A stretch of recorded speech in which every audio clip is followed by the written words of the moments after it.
ഒരാവശ്യം വന്നാൽ എനിക്ക് അടിയന്തര ഘട്ടത്തിലും പരാതിപ്പെടാനൊരു സ്ഥാനമുണ്ട്. പരാതിപ്പെട്ടാൽ അത് പരിശോധിക്കാനും അന്വേഷിക്കാനും നടപടിയെടുക്കാനും ഒരു സംവിധാനമുണ്ട് എന്നുള്ള ഒരു ആത്മവിശ്വാസം വളർത്തുന്നതിന് സഹായകരമായിട്ടുള്ളതാണ് ഈ പദ്ധതി.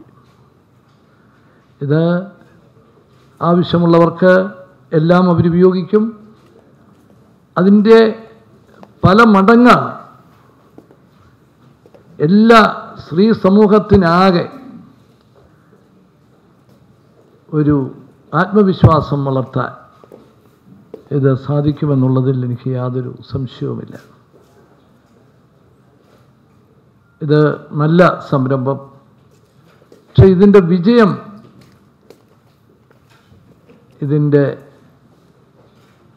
ആ പ്രവർത്തനത്തിൽ കാട്ടുന്ന ശുഷ്കാന്തിയാണ്, പ്രത്യേക പരിഗണനയാണ്,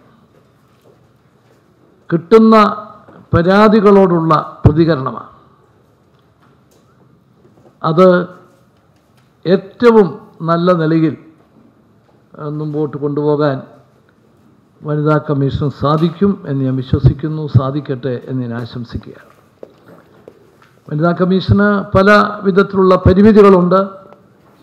അത് നല്ലതുപോലെ ഞങ്ങൾ മനസ്സിലാക്കുന്നുണ്ട്. വേണ്ടത്ര ഉദ്യോഗസ്ഥരില്ല, പ്രത്യേകിച്ച് അന്വേഷണത്തിനും മറ്റുമൊക്കെ ആവശ്യത്തിനുള്ള പോലീസ് ഉദ്യോഗസ്ഥരില്ല എന്നുള്ള പരാതിയുണ്ട്. അതൊരു കുറവായിട്ട് തന്നെ ഞങ്ങൾ മനസ്സിലാക്കുന്നു. അതുകൊണ്ട് ആ പരിമിതി നികത്തുന്നതിനുള്ള നടപടി ഗവൺമെൻറ് എത്രയും വേഗം എടുക്കുന്നതാണ്.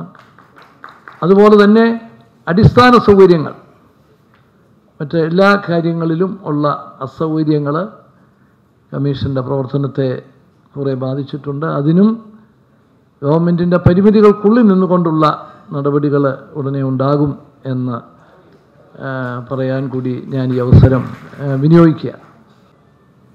സ്ത്രീകളെ ആദരിക്കുന്ന, മാനിക്കുന്ന ഒരു സമൂഹമാണ് നമ്മൾ ആഗ്രഹിക്കുന്നതും നമ്മുടെ പാരമ്പര്യവും അതുതന്നെയാണ്.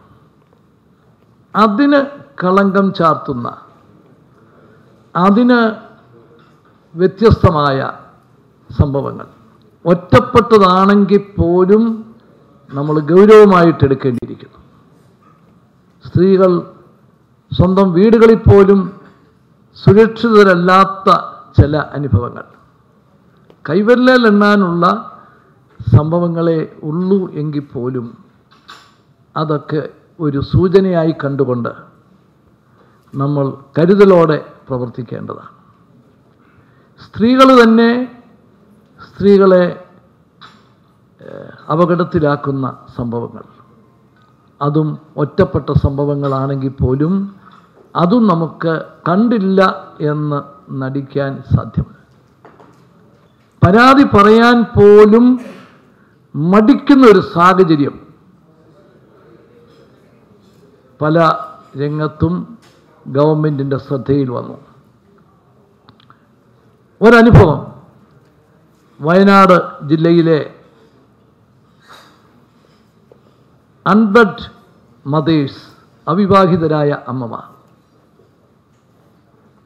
പരാതി പറയാൻ പോലും മടിക്കുന്നു. പരാതി പറയാൻ തയ്യാറാകാത്ത സാഹചര്യം. ഒരു DIGയുടെ നേതൃത്വത്തിലുള്ള ഒരു ടീമിനെ പ്രത്യേകമായി രൂപീകരിച്ച് അവരുടെ കോളനികളിൽ ചെന്ന്, അവരുടെ വീടുകളിൽ ചെന്ന് പരാതി അന്വേഷിക്കാൻ, പലപ്പോഴും തുറന്നു പറയാൻ മടിച്ച സാഹചര്യത്തിൽ മറ്റ് സാമൂഹിക പ്രവർത്തകരുടെ സഹായത്തോടു കൂടി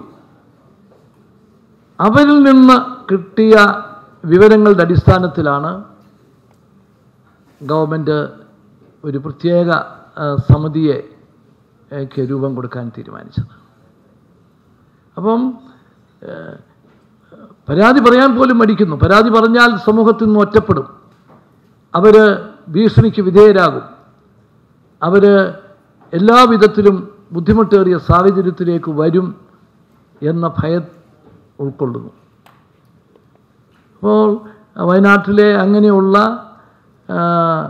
അൺവെഡ് മദേഴ്സിനെ കണ്ടുപിടിച്ച് അവർക്ക് സുരക്ഷിതത്വ ബോധം നൽകി, അവർക്ക് സാമ്പത്തികമായി അവർക്ക് സ്വന്തം നിലയിൽ ജീവിക്കാൻ പറ്റുന്ന സാഹചര്യം ഉണ്ടാക്കിക്കൊടുത്ത്, വീടില്ലാത്തവർക്ക് വീടുണ്ടാക്കി കൊടുക്കാൻ തീരുമാനിച്ച്, ആ പരിപാടിയോടൊപ്പം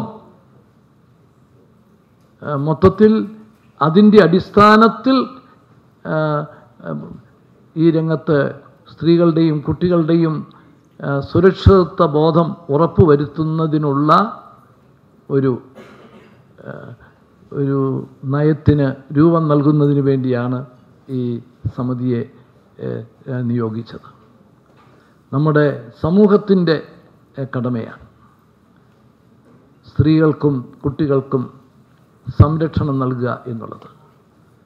അത് നമ്മുടെ സമൂഹത്തിൻ്റെ നന്മയുടെ ഒരു ഉരകല്ലൂടിയായിട്ട് മാറും സ്ത്രീകളോടും കുട്ടികളോടുമുള്ള സമീപനം.